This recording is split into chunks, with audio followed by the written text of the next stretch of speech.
It has been a hot minute since I've done anything best team related for Pokemon Black and White 2. As you guys know, I'm currently remastering some of my old best teams, and this time it's going to be round 3 for Pokemon Black and White 2. Last time, I claimed that Samurott was the best starter choice, and after doing some digging around, I realized maybe it's not. I'll get into that eventually once we cover the best team for Samurott again in due time. As usual though, with the remastering of these best teams, we will be covering where to find each Pokemon for the team, movesets for each team member, including pre-post game tutor moves and TMs, items to use, abilities, and the ability to use pre-post legendaries if they fit the team well enough with the team's composition. Each team member is curated to the best of my abilities to take on all the important battles of Unova 2, such as the Gym Leaders, Hugh, Zinzalon and crew, Getsis, the Elite Four members, and Iris. With that said though, let's hop into Emboar.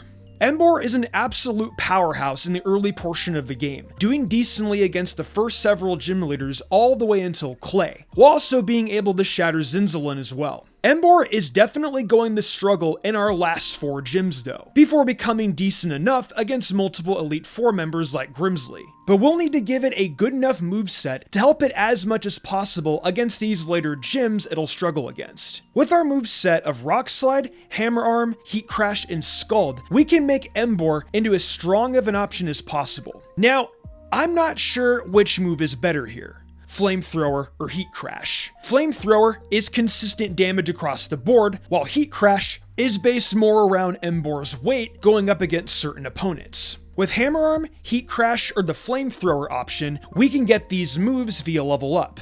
If you want to use Flamethrower, I would use Heat Crash until it gets it at level 43. Rock Slide and Scald will be the TMs we'll get on our journey. Rock Slide will be available in Mistraltine Cave, and Scald is obtainable after defeating Marlin. The item in question this time around is going to be the Charcoal, which can be found in Castelia City on the 47th floor of the building near Route 4. Emboar will need some counters, mostly against Clay, Skyla, and Caitlyn, but it is more than possible to check these particular gyms. One of the Pokemon who can easily check multiple gyms Emboar is weak to is Magneton. We'll be using specifically Magneton here over Magnezone to utilize the item Eviolite, which will make Magneton feel a lot bulkier thanks to the added bulk due to Magneton not being fully evolved. We'll catch our Magnemite after getting to Verbank Complex. Be sure to also capture a Magnemite with Sturdy, as I think it's the best ability for it in this go around. We won't need Magneton in most Elite Four options, but even just using Magneton for Skyla and Marlin will be a huge deal for our Emboar. With a moveset of Thunderbolt, Volt Switch, Toxic, and Flash Cannon, this will be a strong bulky pivot for our team that can weaken most enemies. Flash Cannon will be a level up move in these games, which is pretty amazing, as the TM is normally only available during the post-game. Thunderbolt will need to wait until beating Hugh in Victory Road, while Volt Switch is obtainable from beating Elesa. Volt Switch pretty much works like this.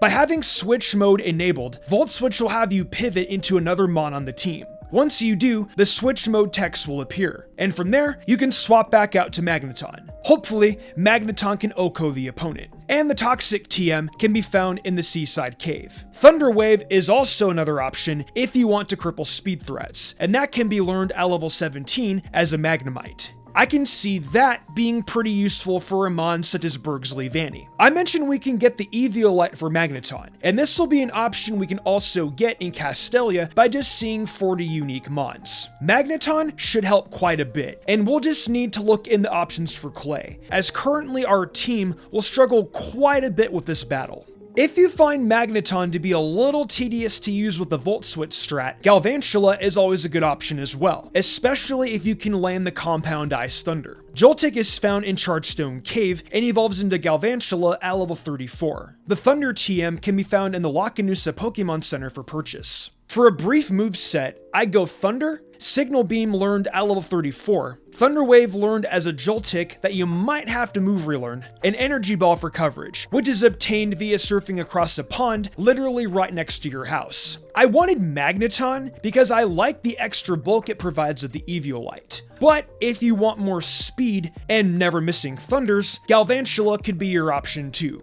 In fact, I'm starting to think Galv could be the better option, to be honest, but I will leave that choice to you. I like giving you guys multiple options to pick from. We'll probably want a bulky water type on this team due to, outside of Elesa, a water type is very difficult to defeat. One of the best options is easily going to be Vaporeon, which we can capture in the Castelia sewers as an Eevee. We'll need to get the Water Stone on Route 19, and we can utilize this to immediately evolve our Eevee. We'll teach it Surf, Ice Beam, Shadow Ball, and Toxic, which should give it a decent offensive matchups into most teams, with Toxic being a strong utility option for it. Surf will become available while playing the story, with Ice Beam being a late game option we get from Giant Chasm. Shadow Ball is obtainable from behind the Strange House near Reversal Mountain, and thankfully, Toxic is already being pursued for our previous mod. Because, unfortunately, a lot of Vaporeon's best moves are locked to egg moves.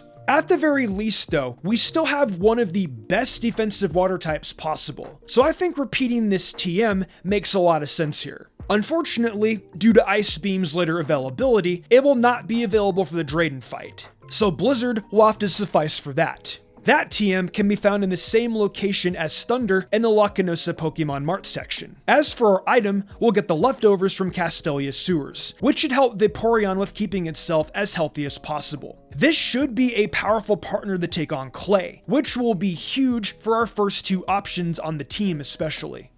Our fourth option is going to help with Emboar's weakness to Caitlyn, while also giving us a faster option than we currently have in the form of Krookodile. Krookodile is a powerful option we can get in the desert on Route 4, which will teach Crunch, Earthquake, Rock Slide, and Aerial Ace. We're already getting Rock Slide for other entries on the team, while Crunch and Earthquake are both moves you get via level up, and Aerial Ace can be obtained in Mistralton after defeating Skyla. The Krookodile line will be massive against gyms like Elesa, while even being a surprisingly helpful option against some of Clay's Pokemon like Excadrill. Krookodile is a very difficult Pokemon to defeat in these games outside of Marlin and Marshall, making it a serious threat to consider since it has a lot of neutral or favorable opponents in these games. For our item, we'll get the Soft Sand in the Desert Resort while getting your Sandile, which should help a lot with Krookodile's damage from its best stab option. As for abilities, Intimidate and Moxie are both monstrous options for it. I would personally run Moxie for a run-up in attack, but Intimidate can provide use as well by killing off the physical attacks of some pretty powerful physical opponents. Another Desert Resort encounter we will need is going to be Sigilyph, and if you're a veteran of my channel, this should be no surprise to you at all. I feel like this will be a huge option to round out weaknesses the types like Ground and Fighting found in multiple options we previously selected, and it's fairly accessible early on before gyms like Clay as well. With a moveset of Air Slash, Psychic, Energy Ball, and Flash Cannon, we can dominate a majority of opponents with ease. Psychic and Air Slash are level up moves for Sigilyph, and Flash Cannon is a TM that you can find in Twist Mountain on the Icarus City side. You'll be giving Sigilyph the Expert Belt, which we can get from Driftvale, showing the guy in the market a level 30 or higher Pokemon. This will help plenty, as you'll hit a high number of enemies such as Marlin and Marshall for super effective damage, making the most of your moveset. For abilities, I would shoot for Magic Guard, as this makes it pretty much immune to non-damaging attacks. For our final teammate, we have to feature a strong but underrated grass type that happens to fix a couple of big issues this team has, with the biggest being its speed. We are going to pursue a Lilligant, which you can catch in Castelia City. You can find a trainer in Route 4 who can trade you one if you're playing Black 2, as Cottony is technically a version exclusive to White 2 outside of this trade. You'll find your Sunstone to evolve Petlil in the house above the Nimbasa Pokemon Center on the second floor. And while you can wait for Leaf Storm, I'd recommend just teaching Petlil Giga Drain at level 26 or by teaching it the Energy Ball TM. From there, I would evolve it at level 28, because at level 28, it happens to get Quiver Dance. These are your main moves, while you'll also keep Sleep Powder, which it should have upon obtaining Petlil either from catching or trading it. For your final move, I'd recommend Hyper Beam as a truly last-ditch effort to handle Skyla, Drayden, and Iris if you truly need it. Your other three moves should honestly be plenty though, as Lilligant can set up on most resistances and sweep teams of Giga Drain, keeping it constantly healthy due to how much damage you're dealing. Your best items going to be the Miracle Seed, which you can get from Castelia City in the park. Now, something I thought of while looking over the script is the possibility of Starmie, Walrein, or Lapras.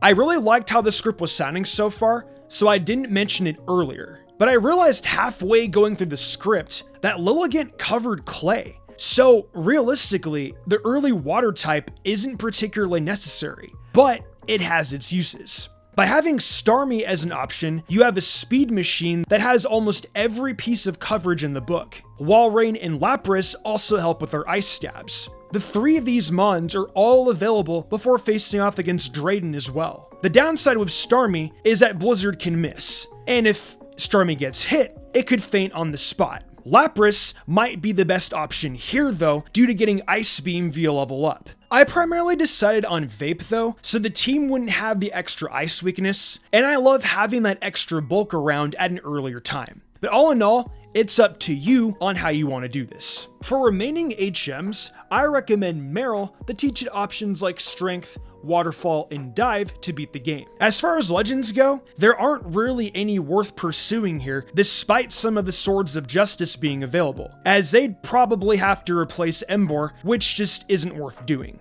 I'm curious on your guys' thoughts on this team though, and if you guys have any ideas on how to improve this further, let me know in the comments below, as I would love to hear them. While you're going down there, if you enjoyed the video, make sure to leave a like and subscribe to make sure you don't miss our other starters we cover in the future.